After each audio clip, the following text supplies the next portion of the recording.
తెలంగాణ సింగరేణి కార్మికులందరికీ కూడా నమస్కారం.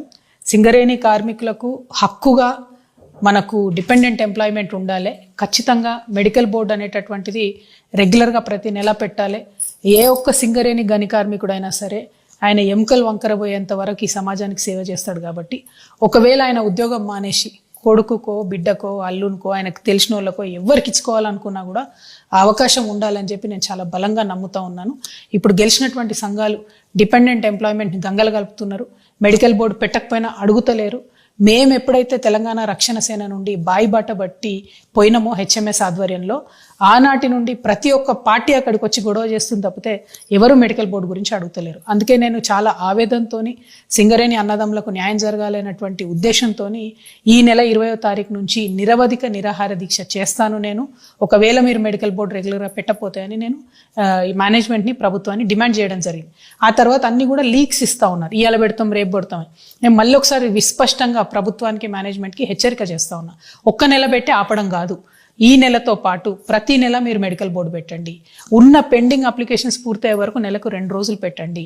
ఆ తర్వాత రెగ్యులరైజ్ అయిన తర్వాత మెడికల్ బోర్డు నెలకు ఒకసారి పెట్టినా కూడా రెగ్యులర్గా ఉంటుంది. దయచేసి అన్ఫిట్ చేయాలనే ఉద్దేశంతో పెట్టండి.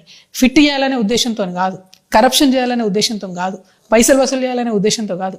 అన్ఫిట్ చేయాలి. కార్మికుడు కోరుకుంటే ఆయన కుటుంబ సభ్యులకు ఎవరికైనా ఉద్యోగం ఇచ్చుకోవాలనుకుంటే ఇచ్చుకోవాలనే ఉద్దేశంతో పెట్టండి ప్రభుత్వం తప్పితే కార్మికుడిని నష్టం చేద్దామని చెప్పే ఉద్దేశంతో పెట్టకండి. దయచేసి సింగరేణి యాజమాన్యానికి రాష్ట్ర ప్రభుత్వానికి మళ్ళీ ఒకసారి నేను చెప్తా ఉన్నా, ఈ నెల 20వ తారీఖు నుండి నిరవధిక నిరాహార దీక్ష నేను చేయడం జరుగుతుంది.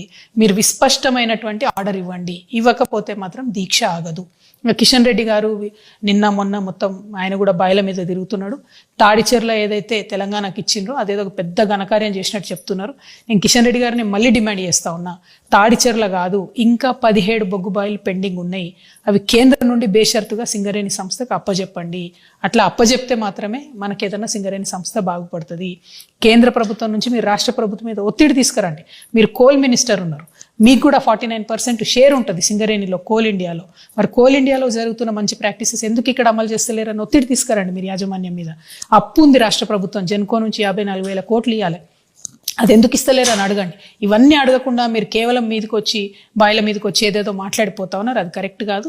మీరు తలుచుకుంటే వేజ్ బోర్డు ఇమీడియట్గా కాన్స్టిట్యూట్ చేయొచ్చు, మీ సంతకం పెడితే సరిపోతుంది. రెండవది, మీరు తలుచుకుంటే పర్క్స్ మీద ఐటీ వేస్తా ఉన్నారో అది రద్దు చేయండి. మీరు ఆ విషయం చెప్తలేరు ఎక్కడ కూడా బాయిల మీద. అది కేంద్ర ప్రభుత్వ పరిధిలో అంశం. ఆ విషయాన్ని కూడా కిషన్